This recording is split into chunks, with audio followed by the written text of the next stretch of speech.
comiencen a ver la clase, puedan ver lo mismo que estamos hablando ahora, ¿ya? Porque me interesa que estén al tanto de esta información, pero yo sé que hay algunos que no ven mucho su intranet, pero acá les dejé un archivo que se llama fecha de evaluaciones, ¿ya? Acá estamos dejando las clases y les dejé la clase de hoy, ya está disponible, porque me acordé que Carla o alguien me había pedido que tratara de mandarles antes de la clase para imprimir.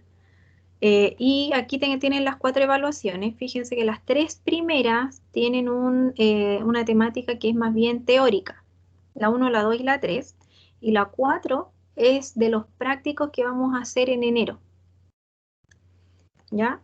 La primera y la segunda son pruebas. Pruebas que van a ser de manera online. La primera va a ser un tipo test de preguntas mixtas, como las que hicimos el semestre anterior. Esa es del 7 de septiembre, así que vamos a cumplir con esa unidad, con la primera unidad, en la cual vamos a avanzar bastante para saber bien esto, en la 1 y la 2. Unidad 1 y 2 va a entrar acá, en la primera prueba. ¿Ya? La prueba número 2 va a ser también una tipo test, que va a ser quizás más relacionada con con preguntas de tablas y desarrollo. Ya acá en la segunda no va a haber alternativas, de seguro que no va a haber alternativas, pero van a haber preguntas un poquito más de caso, desarrollo, análisis de alguna tabla o algún caso en particular. Y la tercera es un informe, ya eso estaría para el 16 de noviembre, y los prácticos que realicemos en enero. Ya, chiquillos, para que más o menos vayan relacionando las fechas. Generalmente esto va a ser entre la primera y la segunda semana de enero, ¿ya? Por lo que yo tengo en las fechas, para que calculen que para esa fecha todavía van a estar, ¿no es cierto?, teniendo alguna actividad de tipo académica. Bueno, ténganlo súper en consideración, chiquillos, que en enero las prácticas están pensadas para hacerlas presenciales, por lo tanto, piensen que van a tener que ir a la sede en enero, ¿ya? Y se lo vuelvo a mencionar porque yo sé que mucha gente en enero se programa para salir de Santiago. Ustedes van a tener que programarse por lo menos hasta la quincena de enero estar en Santiago, ¿ya? De hecho, intenten el mes completo estar en Santiago en enero, para asegurarse de que alguno a lo mejor si debe una nota, la entregue, si debe un práctico, lo haga o cualquier cosa, ¿ya? Pero es como recomendación porque finalmente en enero lo que vamos a hacer son prácticos, ¿ya? Vas a tener que, bueno, John me comunica acá que a lo mejor va a estar en práctica para poder sacar, ¿no es cierto?, la parte del tema técnico. Eso lo van a tener que hablar con la señora Genoveva o con Julio, porque se supone que estos prácticos están considerando la situación de que alguno de ustedes va a estar terminando. Por lo tanto, los prácticos, por ejemplo, van a ser dos, quizá una vez por semana. Estoy hablando de este ramo, porque ustedes tienen más ramos en donde también les van a asignar horarios prácticos. Por lo tanto, Que eso, disculpe, profe, una consulta. sí, dime. Eso yo también quería saber que en enero también yo también tenía como programado hacer práctica, trabajar ya. Sí, Sí, por eso entonces les eso estoy lo comunico comentando con que con Julio y anticipación se programen, con anticipación se programen para tener la posibilidad de ir a unas clases prácticas que ya están en sus horarios. Fíjense en sus horarios, chiquillos. Yo no puedo ver en qué grupo están ustedes, pero les voy a mostrar acá. Profe, no hay ninguna posibilidad que sea antes y no en enero. No, porque no coinciden los horarios, chiquillos. Mire, por ejemplo, acá, ¿ustedes están viendo mi pantalla? Sí. Ya. Acá yo puedo ver Viti.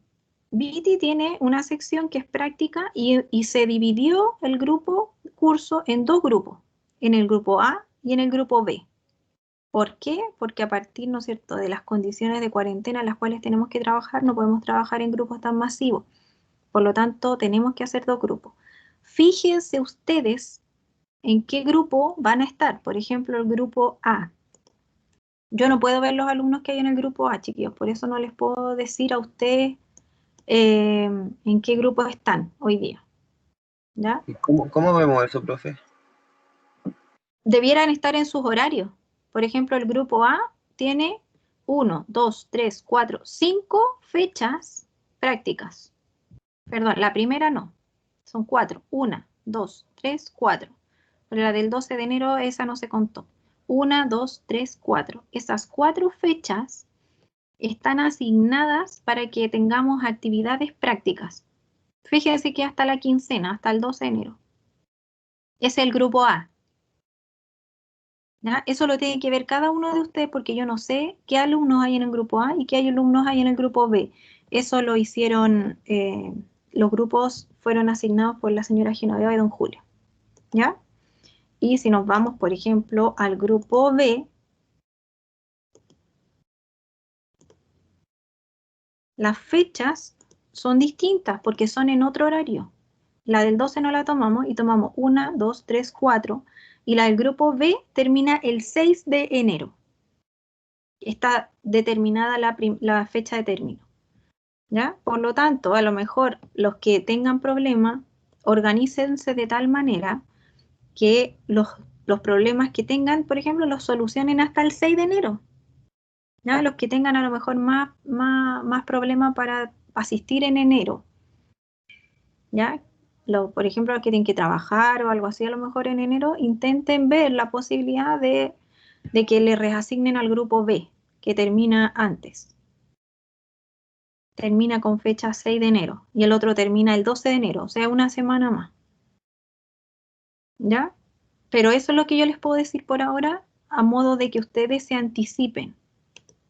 ¿Ya? Porque esto está pensado de esta manera y yo no puedo saber quiénes están en el grupo A y quiénes pueden estar en el grupo B. Ustedes entren a su intranet y vean su horario. Por ejemplo, si yo veo mi horario acá, que igual lo pueden ver ustedes, y me voy a enero,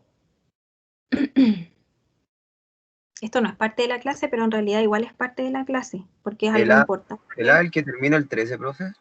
El A es el que termina el 12. Es que me sale Y el el B, 13 aún. y el B es el que terminaba el 6. Que aquí en el horario me dice 13. 13, lunes Mm, 13, o sea, ya, a ver, veámoslo acá. no, miércoles Eh, 13. si es miércoles, entonces está bien, miércoles. Igual recuerden que más adelante todo esto se cambia, ¿ya? Le asignan otros horarios. No, recuerden que como estamos en estos momentos de acomodar hartos los horarios para que terminen en enero y cumplan con las horas establecidas para sus asignaturas, también hay una reprogramación. Por ejemplo, algunos a lo mejor van a tener en otros horarios otras asignaturas, ¿ya? Para que tengan... Ay, me pasé.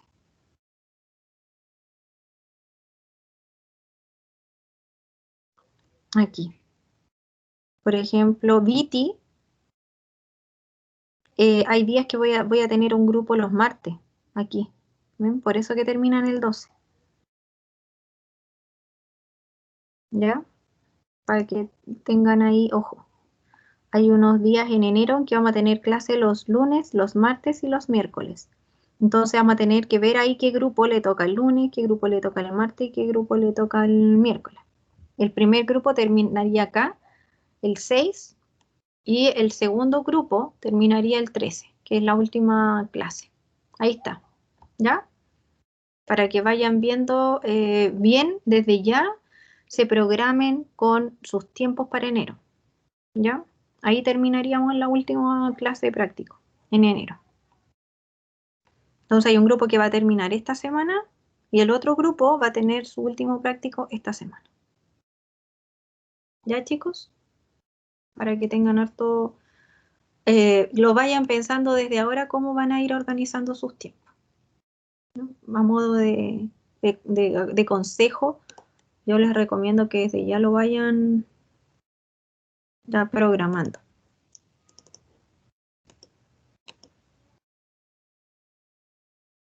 Los prácticos, sí. Los prácticos son con asistencia, porque de hecho en cada práctico van a tener evaluaciones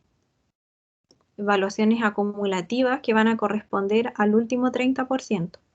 ¿Ya? El último 30% no es solo una evaluación grande, sino que puede ser 2 evaluaciones, dependiendo si tenemos, por ejemplo, una salida de terreno, se les va a entregar una guía que la van a tener que desarrollar durante la salida de terreno y, por ejemplo, si tenemos 2 salidas de terreno, van a ser 2 guías y un práctico en laboratorio, bueno, van a ser 3 guías. Y esas 3 guías se van a promediar y van a tener la nota. Por lo tanto, si son 4 prácticos, van a ser 4 guías y esas 4 guías van a estar, porque si te falta una, vamos a promediar con una nota 1.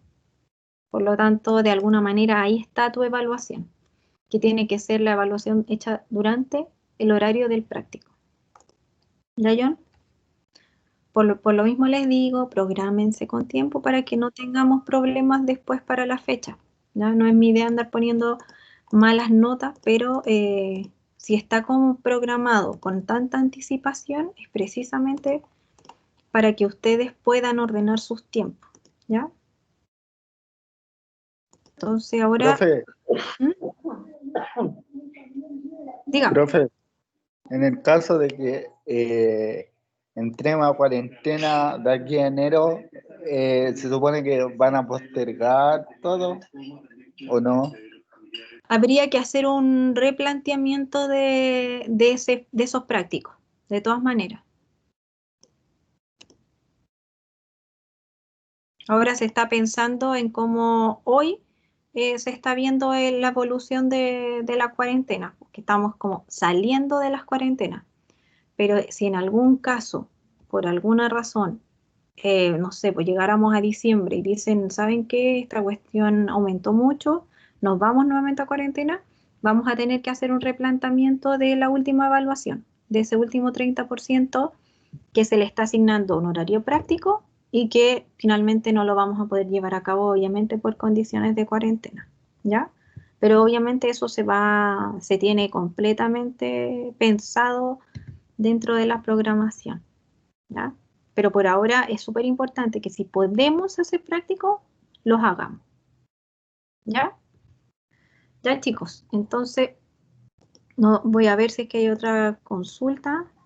Ah, y lo de Fruity 2 también va a estar con horarios prácticos, pero ahora en octubre. Ahora en octubre, bueno, en octubre, en el mes de octubre, van a ver ustedes también en su horario, así mismo como lo vi yo recién, chiquillo. En octubre ustedes tienen eh, unas semanas que no van a tener las clases habituales y se les va a dar prioridad al cierre de Fruity 2. ¿Ya? Se les va a asignar una semana en que vamos a tener prácticos de Fruity y ahí vamos a hacer la última evaluación. ¿Ya? No sé si alguien más tiene alguna consulta por lo de Fruity, pero eso, John, va a ser en octubre y bajo la misma condición. ¿Ya? La idea es que asistan a los prácticos. ¿Ya? A mí no me sale el horario en octubre todavía. No sé si a ustedes les sale. ¿Ya? Pero bueno, eso es lo que por ahora les puedo comentar a modo de darles recomendaciones más que nada es bien importante que se programen, ¿ya? Eso es como a mí me gustaría que ya desde ya lo comenzaran a pensar en cómo va a ser su programación. ¿Ya, chiquillos? Ya, partimos entonces la clase de hoy. Todos ven bien mi presentación. Por favor, me avisa uno que me avise, por favor, para partir.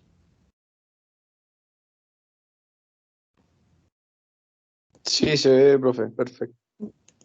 Ya, chicos. ¿Se está grabando? Sí, ya. Ya chicos, entonces partimos la clase de hoy y seguimos con esta unidad 2, que recuerden que entra en la prueba 1, ¿ya? En donde finalmente lo que estamos hablando, ¿no es cierto?, es de los hábitos de crecimiento. Y es acá cuando a mí me gustaría, ¿no es cierto?, a partir, por ejemplo, vean esa fotografía. ¿Alguno de ustedes me puede decir qué ve en esa fotografía? Ya hemos hablado de la estructura de la vid, ¿no es cierto? ¿Qué ven ustedes en esa fotografía, chiquillos?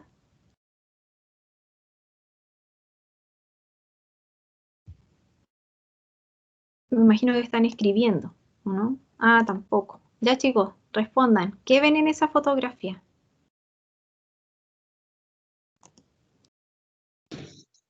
Uvas, Uvas, granos, ¿no es cierto? Un En este gajo. caso, para ser más específico, vamos a decir que son bayas. ¿Qué papaya, más? ¿Quién me dijo lo último?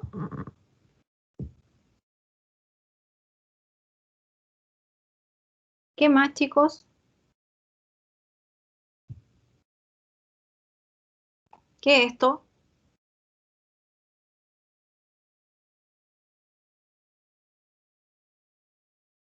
Sarmiento.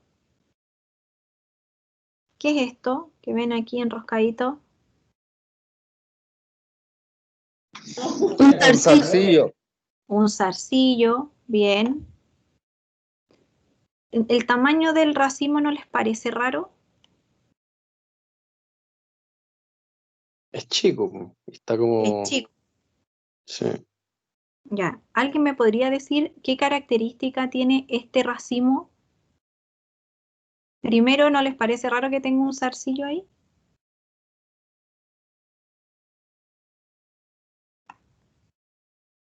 ¿Alguien? Puede ser para uva, o sea, para vino.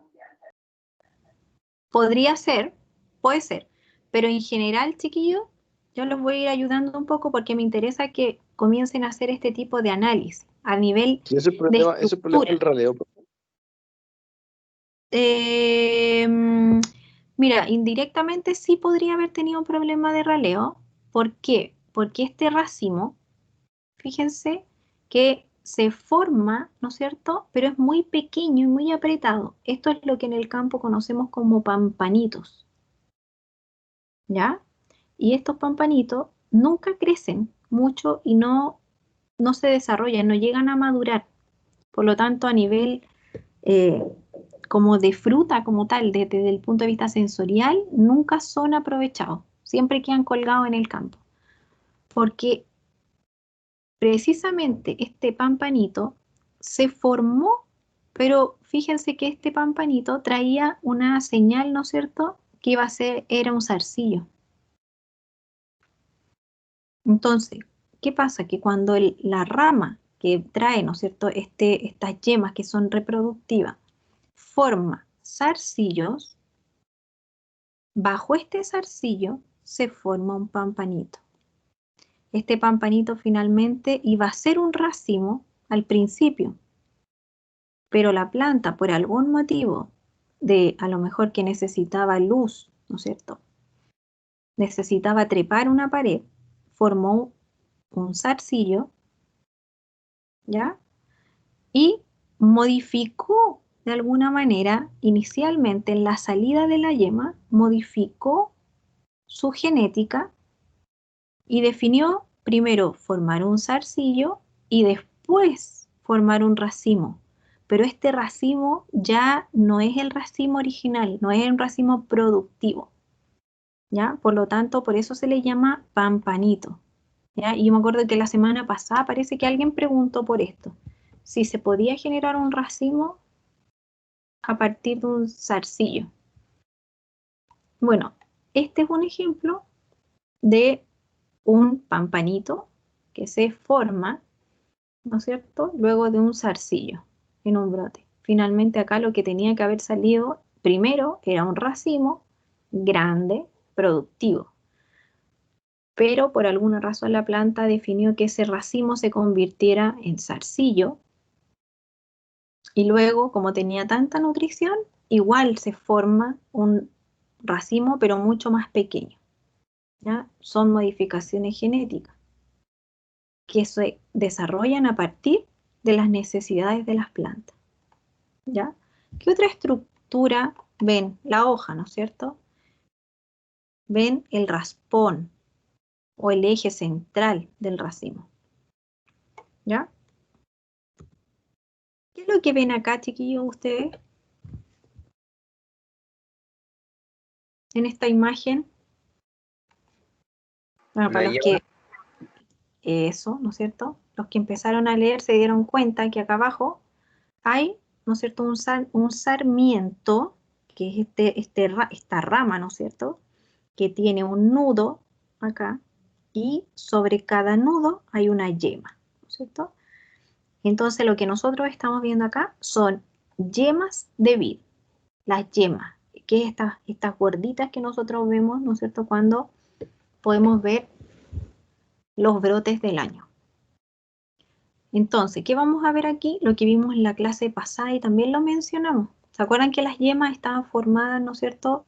Una gran yema, este botón grande que se ve ahí, tiene distintos puntos meristemáticos dentro. Cada yema, en este caso, tiene 3 zonas meristemáticas, en donde va a crecer. De aquí puede salir una rama, de aquí puede salir otra rama y de aquí puede salir otra rama. Y cuando las plantas en general tienen mucho vigor, vamos a ver que a veces revientan las 3 ramas. Una primero, otra después y otra después. ¿No es cierto? Generalmente ¿Y eso no nosotros... las podan? ¿Aló? ¿Eso no las podan? Claro, generalmente cuando observamos nosotros que crecen las 3, a veces en el campo les llaman nietos a los que salen por los lados. ¿Ya? Entonces uno espera que siempre brote la primaria, que es la más grande, como esta que está acá. ¿Ya? Por ejemplo,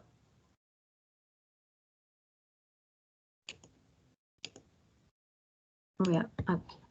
Entonces acá nosotros tenemos, ¿no es cierto?, la zona de donde se desarrolla la yema, que es lo mismo que ven acá ustedes, esta zona de acá. Tenemos los 3 puntos meristemáticos, pueden brotar las 3. Cuando brota la primera, que es la que nosotros esperamos que sea la más productiva, es la más grande, la más vigorosa.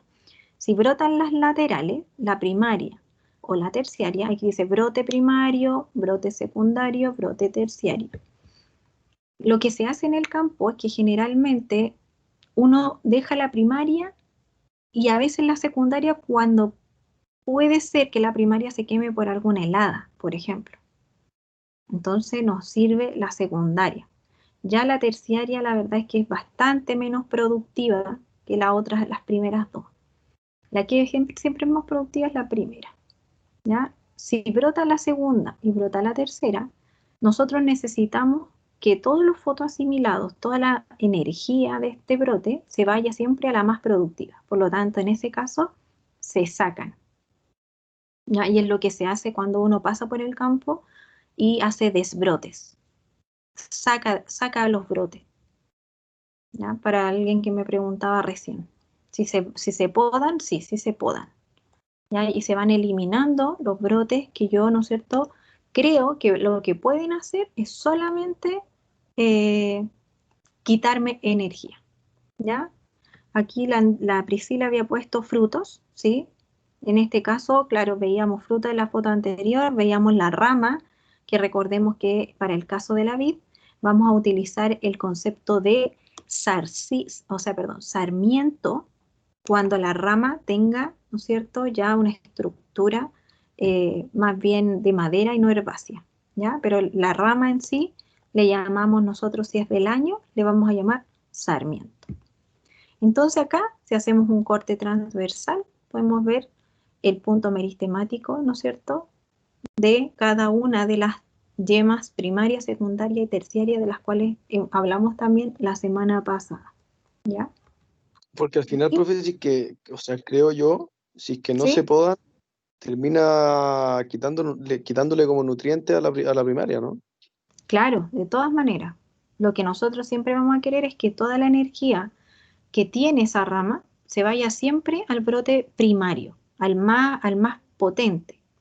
En el caso de que el brote primario, por ejemplo, estamos en septiembre y nos cae una helada en septiembre, que es muy común, se quema el brote primario, le damos oportunidad a que brote un poco más tardío la yema secundaria. ¿Y el primario siempre va por el medio o no necesariamente? No, no necesariamente. El más No grande, el más grueso. necesariamente, el más grande, el más voluptuoso en este caso.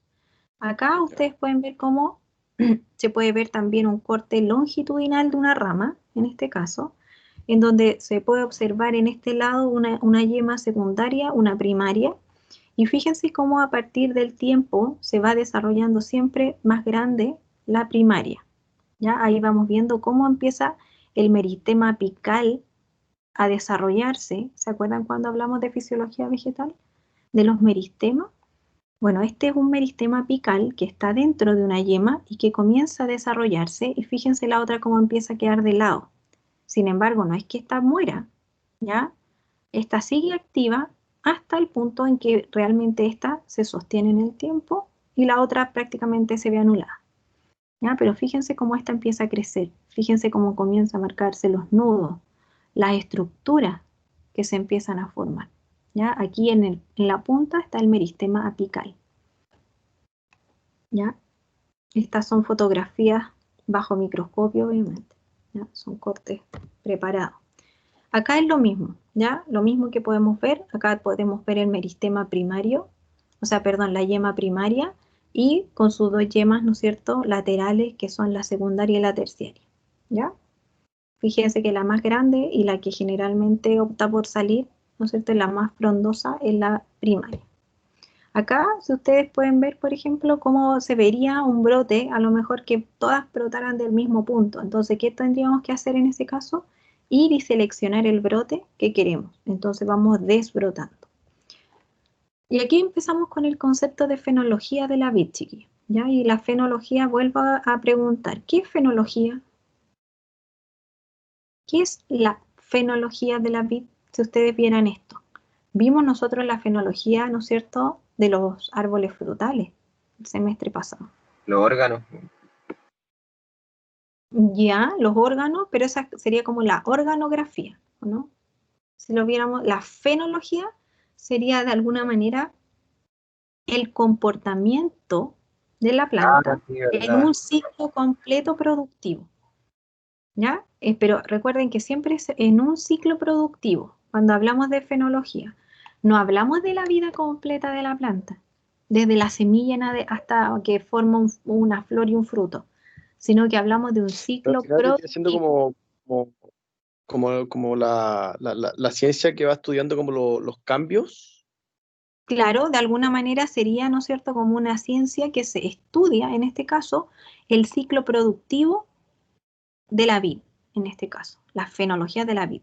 Y la fenología ustedes la pueden hacer en relación a la fenología de un durazno, la fenología en donde finalmente marca las etapas principales dentro de un ciclo productivo. ¿Y cómo vamos a definir este ciclo productivo entonces? En un año. ¿Qué sucede en un año en una planta? Esa va a ser nuestra fenología. Pero esto Entonces, es en relación a las condiciones climáticas, ¿o no? tiene Y mucho que atmosféricas. ver con las condiciones climáticas. Porque finalmente lo que mencionábamos en la clase pasada, si yo cambio esta planta a un sistema, por ejemplo, tropical, esta planta no va a entrar en latencia. Por lo tanto, a lo mejor no veríamos la planta completamente desnuda, la veríamos siempre con hojas. Empezaría en vez de hacer caduca a comportarse un poco como una planta más bien perenne, ¿ya? O persistente en ese caso. ¿Ya? Entonces, tiene que ver con el ciclo de una planta, tiene mucho que ver con las condiciones en las cuales la planta se desarrolla. Esta fenología, ¿no es cierto?, está dada para climas de tipo más bien mediterráneo, en donde finalmente se origina esta planta. ¿Ya? Es su carácter. Su carácter es de planta caduca o caducifolia, en donde finalmente en un momento de la fenología esta planta queda completamente desnuda en una etapa de latencia, ¿ya? Entonces podríamos decir que esta fenología podría ser desde una hinchazón de yema, donde si nosotros vamos al campo podríamos observar esta etapa. Luego otra etapa importante dentro de la fenología es la explosión de cada una de estas yemas, ¿cierto? Mostrando sus primeras hojitas, luego la aparición de las inflorescencias, ¿verdad? Luego, cuando las flores ya están completamente expuestas, porque aquí puede ser que la flor esté cerrada. Por ejemplo, este racimo que ustedes ven en la foto acá, es una inflorescencia que está cerrada. Todavía no hay ninguna estructura floral a la vista. Yo no veo los carpelos, no veo, ¿no es cierto?, los pistilos. ¿Recuerdan cuáles eran los pistilos, chiquillos? El pistilo era parte de la estructura floral femenina o masculina. Femenina, Femenina. lo que tenía el gineceo, que Claro, claro, ¿no es cierto? Porque solamente a modo de recuerdo, ¿no? Pues no se les puede olvidar. La estructura floral, cuando es hermafrodita, está compuesta por una parte femenina y una parte masculina. La parte femenina está compuesta, ¿no es cierto?, del gineceo, y la parte masculina está compuesta por el androceo, ¿ya? El gineceo es esta típica botellita que nosotros dibujamos cuando dibujábamos la flor, ¿ya? En donde vemos, ¿no es cierto?, el estigma, que es la parte donde se pegan los polen en la punta, y el resto, ¿no es cierto?, es el pistilo, ¿ya? El pistilo y el ovario. Y la parte masculina está compuesta por los estambres, el filamento y la antera, que es el estambre completo, ¿ya? En la antera, dentro de la antera está el polen encerrado, y cuando las anteras revientan, sueltan el polen, ¿ya? Eso a modo de recuerdo. Luego vemos, ¿no es cierto?, otra etapa, que es la fructificación, que cuando ya aparecen los frutos pequeños, y la maduración de cada uno de los frutos podría ser la última etapa, ¿ya? Si viéramos como el ciclo completo. Vamos a ir desarrollando un poco esta idea para que ustedes de alguna manera, ¿no es cierto?, vayan también entendiendo qué es lo que qué es lo que puede ir pasando una vez, ¿no es cierto?, que por ejemplo acá vemos un gráfico en donde vemos una línea de tiempo que avanza desde la formación del fruto, ¿no es cierto? Nosotros, no me quiero devolver que es muy largo. La formación del fruto. Nosotros acá lo que vemos, ¿no es cierto?, son flores cerradas. Estas flores abren, se polinizan, se fecundan y forman los primeros frutos. Una vez que se forman los primeros frutos, comenzamos a ver este desarrollo. La baya en sí tiene un desarrollo basado en esta curva. ¿Cómo esta curva? Es una doble curva sigmoidea. Tiene dos curvas, una aquí, para, y luego comienza a aumentar nuevamente y desciende. Esta curva es la curva del crecimiento de la baya. La baya crece de esta manera a partir del tiempo. Primero existe una división celular en donde solamente hay una división de células. Se forman muchas células. Luego, cada célula comienza a crecer en tamaño. Crece en tamaño y por eso que aumenta el tamaño. Luego llega un momento en que la baya, en tamaño generalmente arvejita, cuando ustedes la ven así como verde y dura, súper dura, deja de crecer. Pero ¿qué pasa? Toma un color y se llama pinta. Deja de crecer. Y luego de la pinta viene el segundo crecimiento en tamaño. Crece, crece, crece en tamaño hasta llegar al proceso en el punto de máxima madurez, en donde finalmente vemos que esta curva puede ir hacia abajo. Esta curva puede ir hacia abajo principalmente porque después de la madurez la planta comienza a deshidratarse. Entonces el tamaño de la uva, el tamaño del grano también puede verse, ¿no es cierto?, perjudicado. Empieza a bajar. Por eso es tan importante determinar, por ejemplo, el tamaño de madurez cuando hablamos de la uva de mesa, porque nosotros no queremos que esta uva se deshidrate y comience a bajar la curva, ¿ya? Entonces, si nos vamos a los detalles, si la curva es el tamaño de la baya, ¿qué está pasando internamente? Y fíjense que desde este punto en adelante, desde que la valla comienza a crecer en tamaño, comienzan a desarrollarse los ácidos. ¿Pero hasta qué punto se desarrollan los ácidos? Solamente hasta que la valla toma el color. Luego de eso, los ácidos comienzan a bajar, a descender su concentración en la valla. Eso significa esto, ¿ya? Les explico para que lo vamos entendiendo. Entonces, la valla acumula ácidos, forma ácidos, hasta la pinta, hasta el embero. La pinta es cuando toma el color, igual que esta foto. Luego de eso, entonces, comienza a descender su acidez. Sus ácidos comienzan a cambiar. ¿Qué es lo que empieza también a aparecer? El color, ¿no es cierto? El color y los aromas. ¿Cuándo comienzan a aparecer? Desde la pinta en adelante. Cuando la planta comienza a pintar, la uva comienza a pintar, se comienzan a desarrollar el color y los aromas. Y esto está súper Profe, relacionado con los compuestos fenólicos. ¿Sí? por ejemplo, cuando ya deja de madurar, sigue creciendo. Acá, en esta etapa, ¿Sí? Porque como dice expansión celular todavía. claro, llega un momento en que alcanza su máxima expansión celular, que es el punto de aquí. Fíjate, este punto, ahí es la máxima expresión de desarrollo, ahí, hasta ahí. Y desde ahí en adelante uno empieza a ver que esto empieza a bajar. Entonces la uva crece hasta un punto en que ya no crece más porque ya acá formó la cantidad de células. En este lugar formó las cantidades de células que iba a llegar al final. Cada una de estas células crece, ¿no es cierto?, hasta aquí. Luego que llega acá, cada célula que ya creció, pinta, toma el color. Y luego que toma el color, vuelve a crecer hasta este punto. Y aquí ya no crece más. Luego que alcanza este momento de crecimiento, lo único que pasa es que la uva ya comienza a deshidratarse y comienza a presentar, ¿no es cierto?, una baja en tamaño. Pero por deshidratación, principalmente. ¿Ya? Porque empieza a salir agua. Entonces ahí comienza, por ejemplo, a transformarse en una pasa, el grano. Veríamos como en ese proceso, ¿por qué? Porque la planta es caduca. Llega un momento en que a la planta le llega la señal que tiene que entrar en un proceso, ¿no es cierto?, de pronto receso, una pronta senescencia.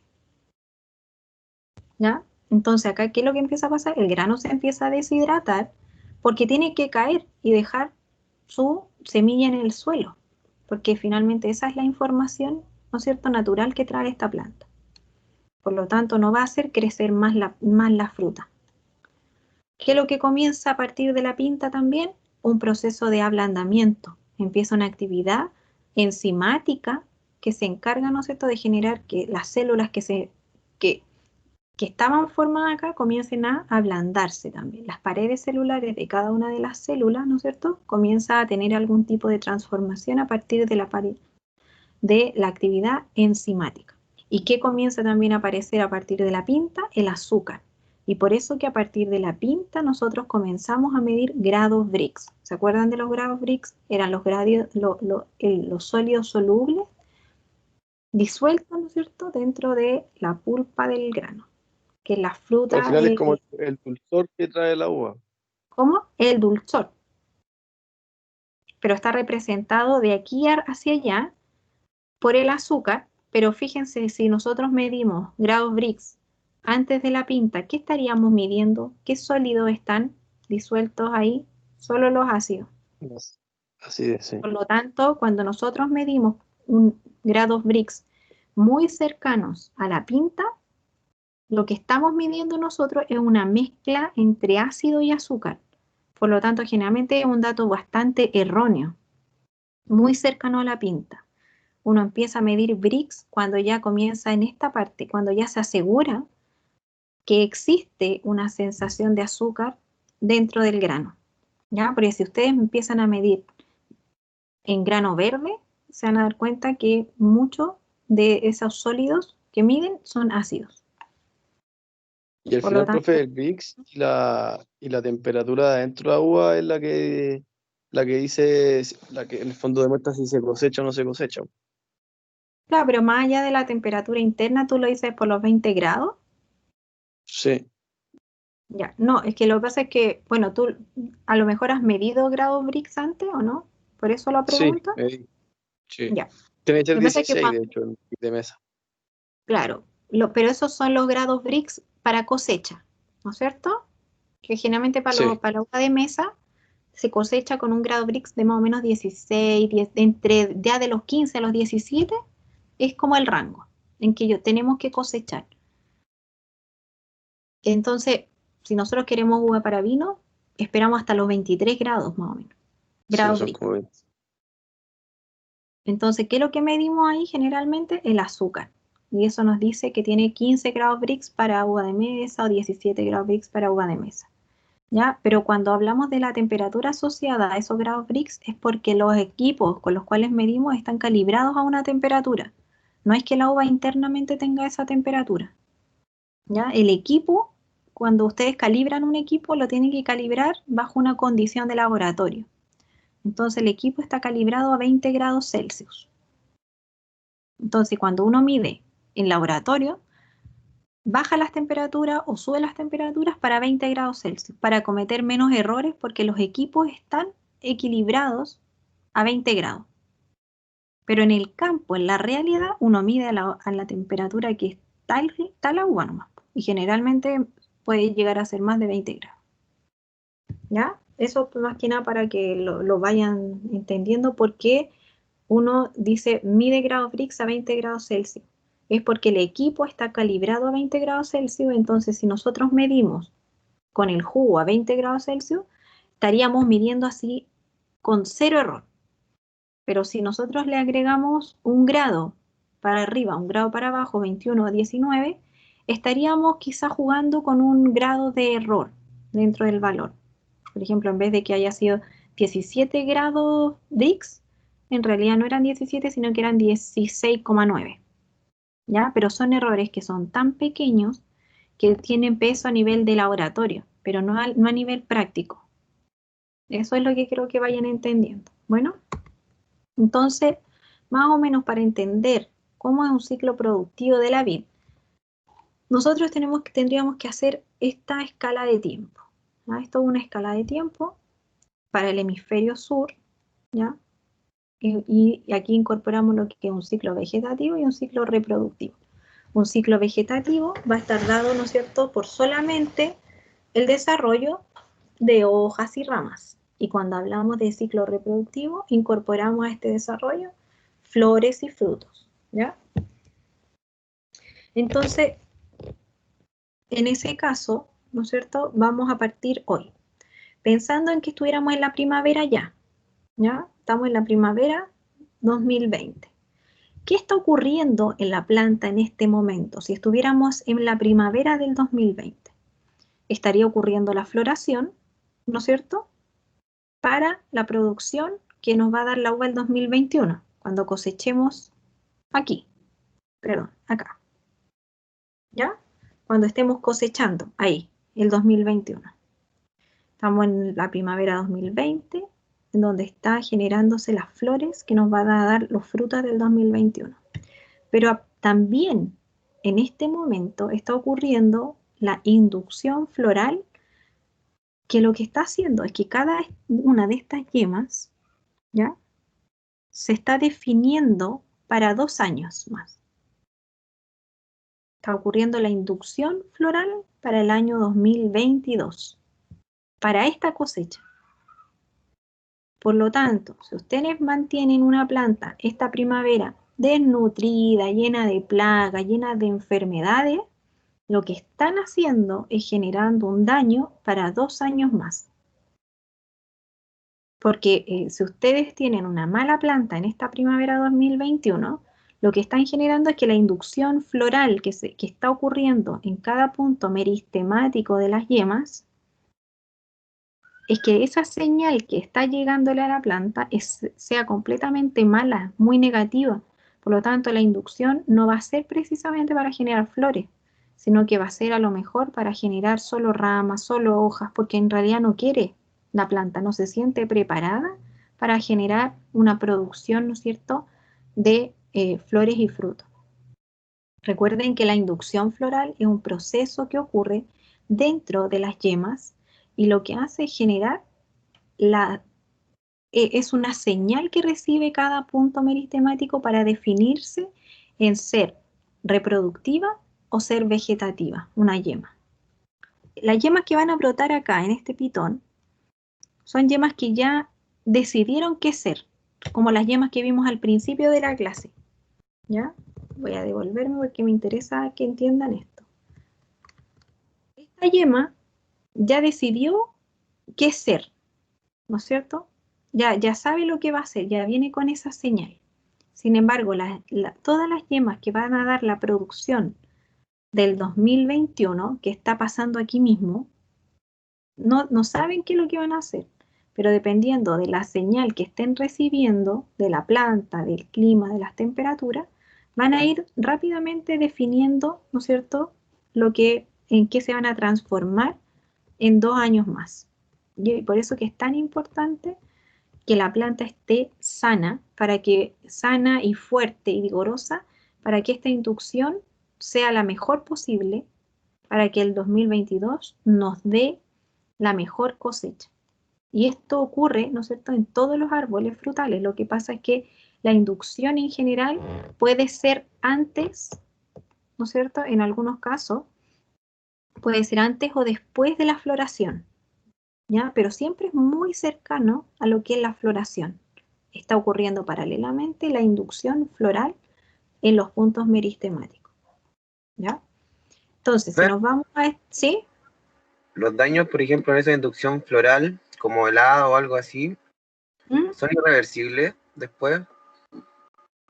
¿O hay algún manejo que se pueda hacer como para no...? No, por ejemplo, si tú me hablas precisamente de una helada tiene un daño físico en la estructura del año, ¿ya?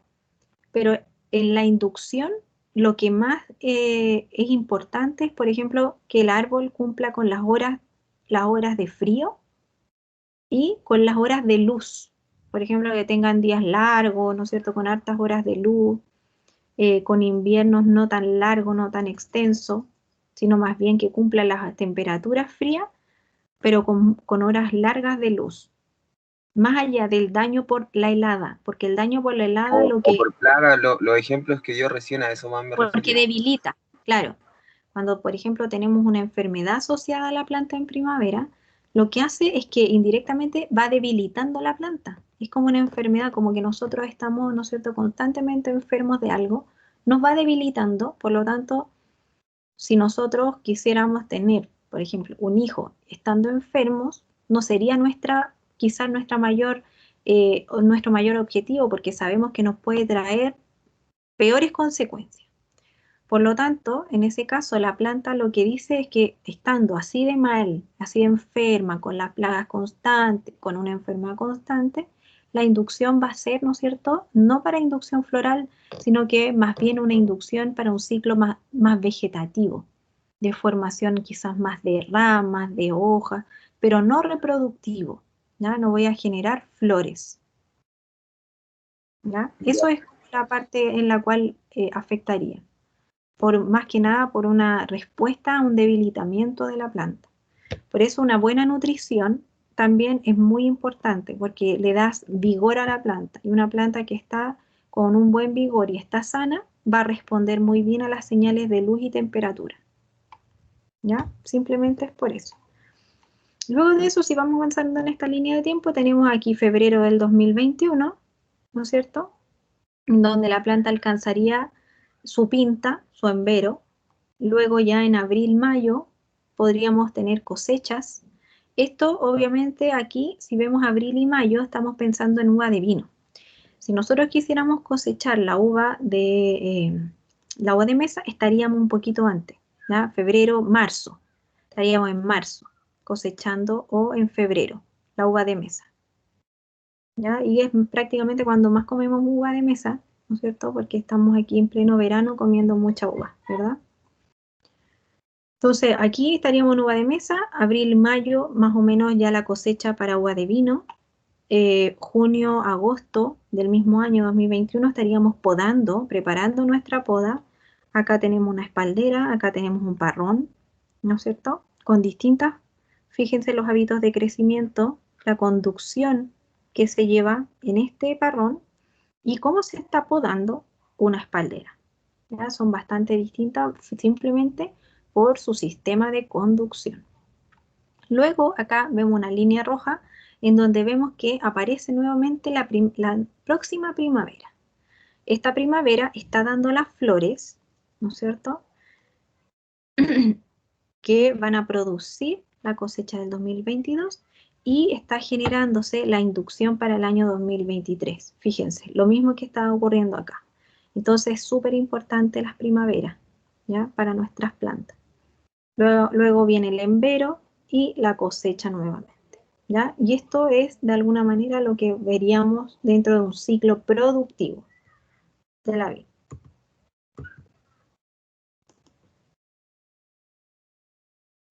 Los estados fenológicos en general podríamos determinarlos dependiendo de su ciclo vegetativo y su ciclo reproductivo. Si vamos al ciclo vegetativo, principalmente vamos a ver que está dado por su crecimiento en órganos vegetativos, en la brotación, periodos de letargo, cuando vemos la senescencia, la caída de hojas, y el periodo invernal en que vemos una quietud completa de la planta. ¿Ya? Es importante saber, sí, que las plantas en general de la vid no brotan, las yemas no brotan todas al mismo tiempo. Y fíjense que esta rama que está aquí, ¿no es cierto? Este sarmiento que está brotando y está amarrado de tal manera que queda curvado. ¿Qué pasa cuando nosotros curvábamos una rama, chiquillos? ¿Se acuerdan? Que en los frutales en general se hace esto cuando las yemas en general no brotan todas al mismo tiempo. Cuando se genera una acrotonía, porque, ¿no es cierto?, las plantas tienden a primero brotar las yemas de la punta y las yemas de abajo no brotan. ¿Se acuerdan o no? Cuando se presentaba acrotonía en las plantas, en los frutales, lo que se hacía era curvar las ramas hacia abajo y le ponían peso. ¿Se acuerdan que le amarraban un peso aquí a los árboles? Que lo vimos como ejemplo alguna vez. Eso es principalmente porque cuando dejamos varas muy largas, las yemas que primero brotan son las de las puntas. Entonces se genera una brotación discontinua en la rama. ¿Y eso con qué tiene que ver, profe? ¿Con el sol? ¿Con la luz o qué? Con la dominancia apical que existe acá. Recuerden que acá existe una dominancia apical que generalmente tiene que ver, ¿no es cierto?, con la concentración de auxinas en el brote, en la rama que ustedes dejaron. ¿Ya? ¿Pero siempre así o es solo caso? En la uva se presenta acrotonía, por lo tanto tienen que hacer esto en algunas variedades que ustedes dejen varas largas. ¿Ya? Hay algunas variedades que son mucho más sensibles a esto, de hecho, y se podan largo, porque generalmente tienen este problema. ¿Ya? Pero la vid en general tiende a que cuando ustedes dejan varas muy largas, las yemas que quedan acá pegadas al tronco no brotan, solo brotan las puntas. Entonces, si ustedes quieren tener mayor productividad, quieren que broten estas yemas. Y para que le broten, lo que hacen es doblarlas. Y así brotan todas al mismo tiempo. Porque ¿qué pasa? Que empiezan a brotar estas y después de semanas brotan las otras y brotan a destiempo. Por lo tanto, la producción no es homogénea. Ya, entonces, por ejemplo, acá yo les puse una nota y dice, importante, no todas las yemas brotan al mismo tiempo. Las últimas yemas de las varas son las primeras que brotan. ¿Ya? Y para romper esta dominancia, lo que se hace es curvar, como recomendación para que, ¿no es cierto?, esta vara, que va a tener de alguna manera toda la producción, porque fíjense que aquí está el tronco central y se dejó un cargador, una vara larga, en donde están todas las yemas. Generalmente la distancia que se recomienda entre yema y yema es una cajita de fósforo. Eso es como una medida que siempre se habla en el campo, ¿no es cierto? Y que ustedes, yo creo que ya los más cercanos la han escuchado anteriormente, ¿no es cierto? Que son estos centímetros que equivalen a una cajita de fósforo. Entonces, eso se recomienda y un cargador tiene aproximadamente 10 yemas. Por lo tanto, las primeras brotarían, dejando de brotar las últimas que también nos van a dar toda la producción. ¿Ya? Entonces, ¿Por qué doblarla, profe? ¿Ah? ¿Por qué la doblan? Porque de esta manera, lo que tú rompes por un tema de sensación de gravedad de las hormonas, se distribuyen estas hormonas de manera homogénea en la rama. Ah, ya. ¿Ya? Porque recuerda que aquí, al haber dominancia apical, la dominancia apical siempre tiende a hacer que las plantas crezcan hacia arriba, arriba, porque es un tema, ¿no es cierto?, de dominancia apical. Tienen geotropismo positivo, o sea, geotropismo negativo, tienden a arrancar de la tierra. Y eso, Fototropismo positivo. ¿cómo? Fototropismo positivo era para, así como en dirección al Porque sol. cuando buscan la luz, claro, cuando buscan la luz, ¿no es cierto? Y geotropismo negativo es cuando arrancan de la superficie de la Tierra. Entonces tienden siempre a subir, siempre a ir hacia arriba, sobre su forma de crecimiento. Y eso está dado por las dominancias apicales también de sus meristemos. Entonces cuando tú doblas esto a la fuerza, rompes con esa dominancia apical y estas hormonas se tienden a distribuir más homogéneamente en la rama, haciendo partir todas las yemas al mismo tiempo. ¿Ya? Y eso se persigue un poco cuando doblamos las ramas. Entonces, una de las primeras etapas desde el ciclo vegetativo del cual estamos hablando es la parada invernal, cuando partimos, ¿no es cierto?, al invierno y la vid se encuentra sin las hojas. ¿Qué es lo que vemos, ¿no es cierto?, estos sarmientos leñosos con nuestras yemas que están latentes, ¿no? Estas yemas de invierno están dormidas, ¿no es cierto?, y son capaces de aguantar bajas temperaturas de invierno. En general tienden a, ¿no es cierto?, a brotar cerca de la primavera, que en este caso nuestra primavera sería septiembre, y comprende en general 3 fases que, ¿no es cierto?, son estas fases que están muy relacionadas con el inicio de la partida invernal, una quietud invernal, que es cuando finalmente observamos nosotros que ya no vemos el lloro de la planta, ¿ya? Parte con la caída de las hojas, luego parte con, ¿no es cierto?, una quietud de los fluidos internos de la planta y termina, ¿no es cierto?, con la primera sensación de actividad. Luego viene el hinchado de la yema, en donde ya comienza la actividad de la planta, los primeros indicios que esta planta está, ¿no es cierto?, partiendo con su proceso de ciclo vegetativo, en donde comenzamos a ver que estas yemas se hinchan, ¿no es cierto?, comienza a haber savia dentro de la planta y comienza también a haber un desarrollo a nivel radicular. La planta comienza a crecer nuevamente a nivel radicular.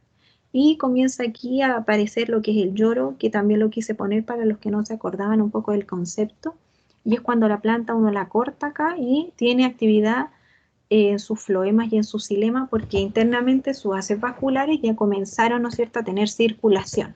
Por lo tanto, si cortamos a cada planta, podríamos ver la emisión de algunos líquidos, que en este caso sería la savia bruta, que viene por el xilema subiendo fuertemente, ¿ya? Luego podemos ver en la yema con punta verde, que ya podemos observar las primeras como esbozos de hojitas que se empiezan a aparecer. Luego la apertura de la yema ya completa, en donde podemos ver prácticamente las hojas ya enteras, las primeras hojas abiertas. Las hojas expandidas, cuando ya comenzamos a ver al menos 1 o 2 hojas enteras, que son pequeñas pero completamente expandidas. Luego, cuando ya empezamos a ver este brote, fíjense cómo ya creció el brote, comienzan a aparecer algunas inflorescencias, cerradas aún, ¿ya? Pero sabemos que comienzan a aparecer estas inflorescencias. Fíjense que, recuerden que las inflorescencias siempre salen del otro lado de la hoja, en el mismo nudo al otro lado de la hoja, como en esta fotografía, ¿ya? Las inflorescencias en este caso ya comienzan a verse separadas. Ese es otro momento, ¿no es cierto?, en el cual ya comenzamos a ver esta inflorescencia, pero con, ¿no es cierto?, cada una de sus flores de manera separada, aglomeradas, pero, ¿no es cierto?, ya podemos ver cada una. Luego aparecen estos botones florales, que ya están, miren, completamente separados. Ya los granos, no sé, o sea, perdón, las futuras bayas podríamos hasta apreciarlas, ¿no es cierto? Y acá podemos ver ya cada uno, ¿no es cierto?, en plena floración. ¿Ya? Esos puntitos blancos que ustedes ven ahí son las anteras. Recuerden que en la generalidad son todas las flores hermafroditas, pero en algunos casos podemos ver que hay algunas flores solo femeninas también. ¿Ya? Tenemos aquí, ¿no es cierto?, la maduración de los pistilos y los estambres, y por eso podemos ver que en este caso la flor está expuesta. ¿Ya? Recuerden que el capullo, como esto, que tapa, fíjense, eso es los pétalos y los sépalos, que eso se sale de la flor, dejando, ¿no es cierto?, la flor completa abierta. Es importante recordar los conceptos de alogamia y autogamia, ¿ya? Cuando la fecundación es indirecta, por ejemplo, esta flor poliniza otra flor, ¿no es cierto? Eso es la alogamia, es una fecundación indirecta, y la autofecundación o autogamia es cuando la misma flor es capaz de autopolinizarse. Ya en este caso podemos encontrar ambas formas de fecundación. Y también debemos mencionar en este caso que en variedades hermafroditas, como las que estamos viendo acá, ¿no es cierto?, la alogamia en este caso permite una mejor fecundación, ya que, ¿no es cierto?, tenemos la posibilidad de fecundar, ¿no es cierto?, algunas flores que son solamente femeninas, ¿ya? Es importante también mencionar que la fecundación, ¿no es cierto?, corresponde principalmente a la formación del huevo interno, ¿ya?, en donde la fecundación desencadena la formación de este fruto, en el que internamente se desarrolla un embrión, ¿ya? Pero en algunos casos vemos que a partir de una fecundación no se desarrolla completamente el embrión dentro de la semilla, generando las variedades, en este caso, apirenas, que son, ¿no es cierto?, las llamadas seedless o sin semilla. ¿Ya? Tenemos que pensar que principalmente ocurrió una fecundación. Lo que pasa es que el embrión dentro de la semilla, ¿no es cierto?, no se desarrolla. Porque no se desarrolla principalmente un tema genético. Acá hay es solamente genético. ¿Qué me iba a preguntar algo? La seedless, profe, Sí. Es la flame, ¿no? Ese que es como... Es que la flame es una de las seedless. Todas las que tienen este apellido, seedless, son sin semilla. Y aquí, por ejemplo, yo les anoté dos variedades, que es la flame y la autumn, ¿ya? Que son variedades. Yo conozco la flame. La flame, es que la flame es como la más conocida, también para nosotros a nivel comercial, que es la variedad sin semilla, ¿ya? Y que son apirenas, se llaman. Porque finalmente el embrión es abortado porque no es capaz de desarrollarse dentro de la semilla, ¿ya? Por lo tanto, en este caso, son incompatibilidades genéticas que hacen que esto no se desarrolle.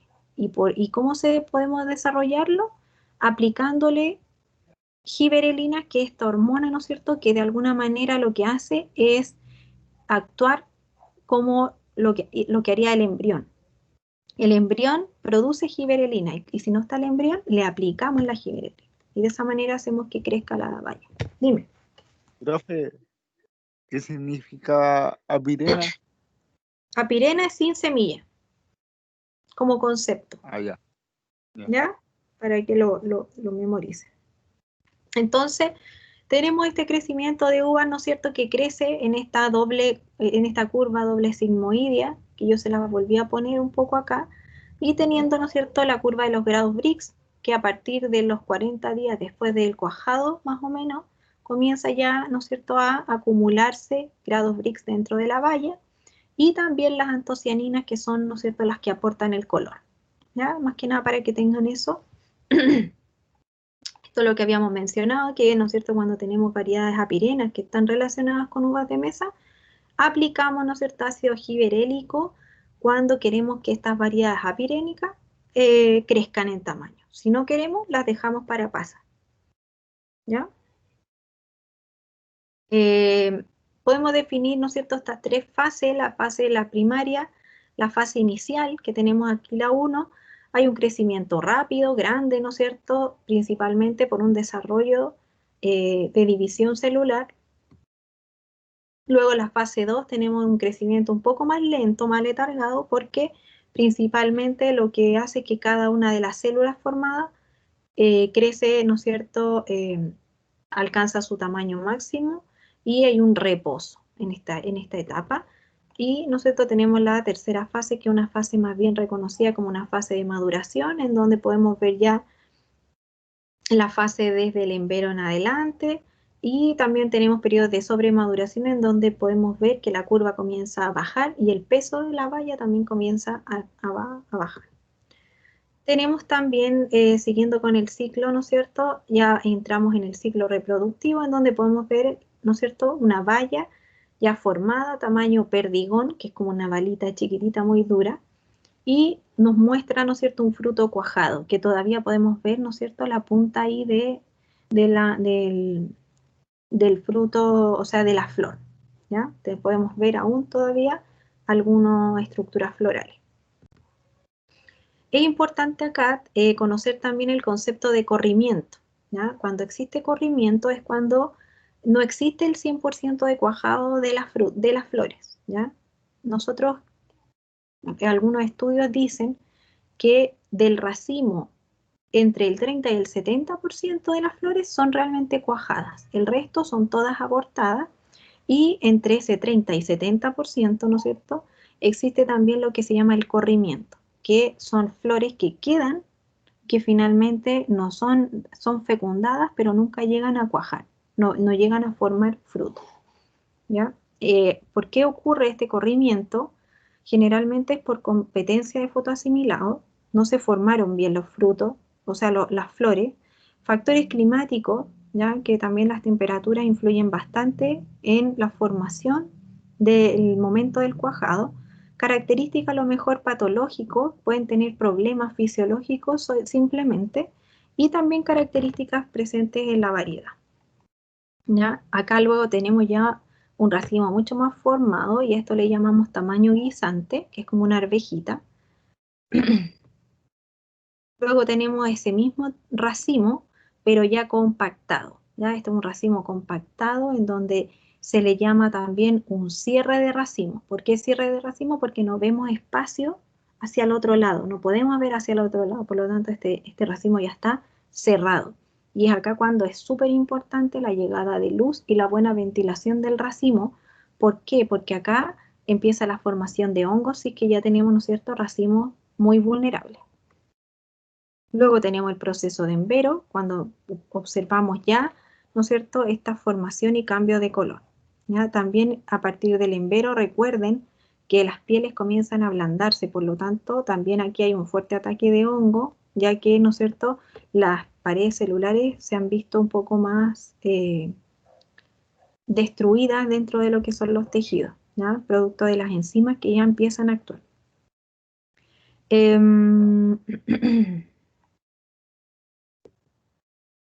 Y luego llegamos, ¿no es cierto?, a este racimo maduro completo, en donde de alguna manera también junto con este racimo maduro, ¿no es cierto?, comienza un periodo de senescencia, en donde ya prácticamente el fruto comienza a enviar señales en que este fruto tiene que liberarse, ¿ya? ¿Y de qué manera se va a liberar? Esta planta comienza la senescencia y comienza a tender a soltar el fruto. Comienza, ¿no es cierto?, esta acumulación de azúcares muy rápida y muy acelerada en la curva. ¿Se acuerdan que había una curva? En la segunda alza de la curva estaríamos acá, en donde, ¿no es cierto?, completa un rápido crecimiento, una acumulación rápida de azúcares, de aromas, y, ¿no es cierto?, esta sensibilidad a la podredumbre, principalmente por el debilitamiento de sus paredes celulares, ¿ya? Bueno, esto es importante tener en cuenta cuando llegamos a este momento. ¿Qué es lo que tenemos? Tenemos un fruto carnoso, ¿no es cierto?, que es una baya. La piel representa aproximadamente entre un 5 y un 12% del peso del grano de la uva. Entre el 64 y el 90% solamente está representado por la pulpa, y solo un 10% es la semilla, ¿ya? Así que obviamente, ¿no es cierto?, la composición mayoritaria la entrega la pulpa, dependiendo obviamente también si estamos hablando de uva para mesa o uva para vino, pero en general es una composición bastante parecida, ¿ya?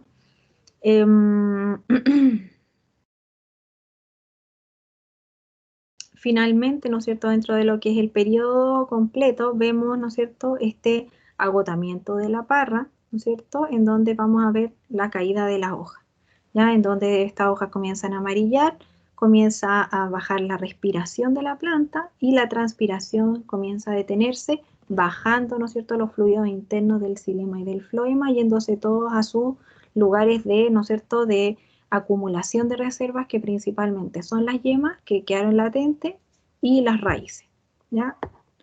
Entonces con eso terminamos la clase de hoy, y cualquier duda, no sé si tienen, ahora me preguntan, y si no, las dejamos para la próxima clase.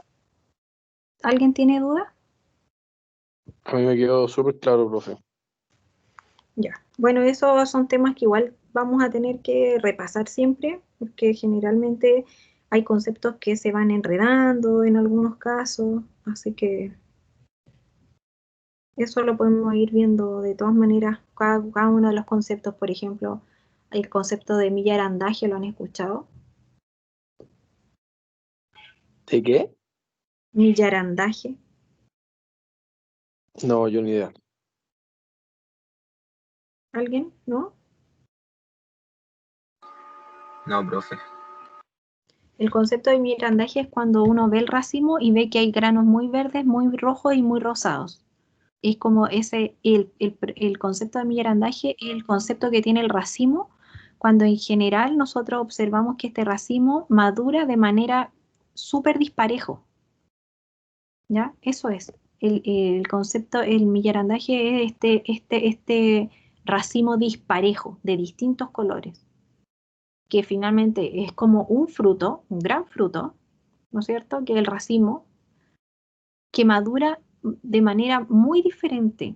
Y por ejemplo, hay una variedad que se llama variedad país, que ustedes quizás la han visto en algún momento, y es una variedad que en general presenta este cambio de colores, ¿no es cierto?, a medida que va madurando, pero cada grano, como madura por separado, muestra su madurez y su pinta también súper disparejo.